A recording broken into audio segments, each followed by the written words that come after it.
is, why do women marry other men who have the traits of their fathers, and why do men also marry the traits of their mothers? Good morning.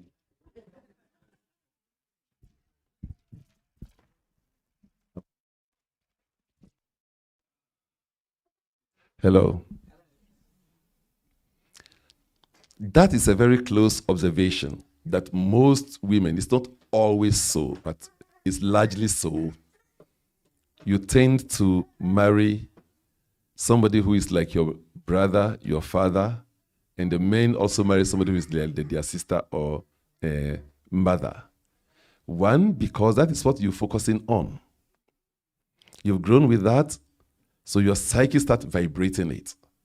But very importantly, there's something in the Bible that I love. It says, honor your father and your mother so that your days will be long upon the face of the earth.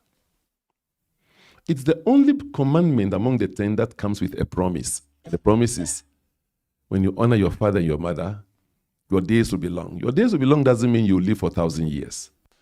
Yeshua lived for only 33 years. And he's still with us. We now call him Jesus. People call him that. His English name. His Christian name.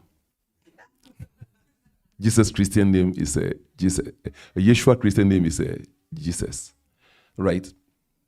So he still lives on. So your days will be long doesn't mean you live in the body for 1,000 years. That your impact carries on through generations. If your father happened to be a drug addict, happened to be a criminal, a murderer, what is there to honor him for? But I have realized that scientifically, this teaching is very true and very important. Whether you are conscious of it or not, you carry the genes of your father and mother.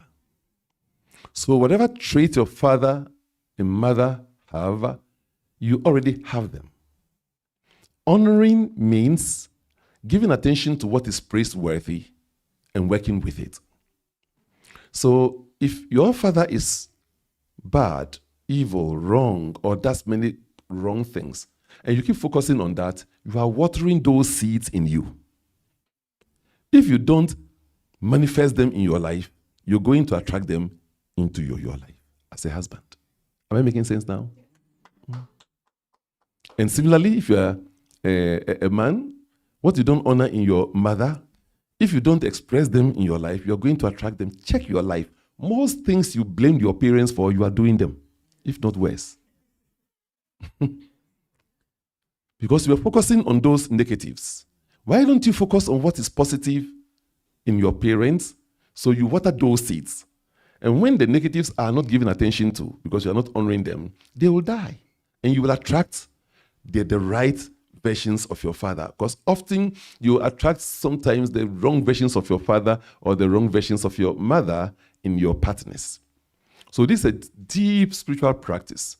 In fact, I have a program for the youth that I call differentiation. When the youth go through the program, and I do it for all of my Omanye students too, I have a foundation called Omanye Foundation. It takes care of youth to university. It sponsors them, paying their fees and giving them pocket money. And they have to go through what's called the Omanye Foundation. And part of the program is for them to run a course known as differentiation. You differentiate you between you and your father. Then you differentiate between you and your mother. And you also identify the qualities in them that you know they are worthy for you to water in you. And you design a program of honoring those qualities in you by reading them to yourself and reading all of the evidences of that. My father is a kind man, ask him when he did this and he did that. You read it to yourself. So those seeds are watered in you. If he has some qualities you don't like, you differentiate you. I am tall. My father is shorter. I am fair. My father is darker. This is a program they do, and then they read to themselves till they can identify themselves. This is me. That's my father. Otherwise, you are just a hybrid of your parents. And you will attract experiences that you do not really need into your life. Do I make sense? And I trust that answers. Thank you. You want an additional question on this? Yes. Okay. Actually, more of a statement that maybe we should have that program for the adults. Yeah, I was just thinking that. Sorry. Yeah. So I was gonna say an amazing program, and I think adults, a lot of us, I put my hand up, would benefit from that program. Thank you. Thank you. Not only that program for the adults, but it's for everybody. There's a program for adults that I always say, why are we living without this? Many people attract suitors that they don't want. And they keep attracting the same wrong type of suitors time and time again. Why is it so? It's because you have not come to closure with the previous relationship. You will keep attracting the same relationships into your life. You have to go through something called sacred divorce. I developed sacred divorce from the African ritual of widowhood. When you lose your husband, you spend about 3 days to 7 days in a room alone, and you go through certain programs. The 2 programs are mainly this, that one, there's no way you've lived with this man for a year and he's not offended you, and you have also not offended him. There's no way you lived with this man for a year and he hasn't done some good to you, and you haven't done some good for him. So for the time you are in the seclusion, normally they give you alcohol, and in the olden days, they will even make you sleep on stone. The idea is you shouldn't sleep soundly. You should wake up several times in the night, and then you recall, darling, you did this and that against me. I was really hurt. Today I release you, I free you.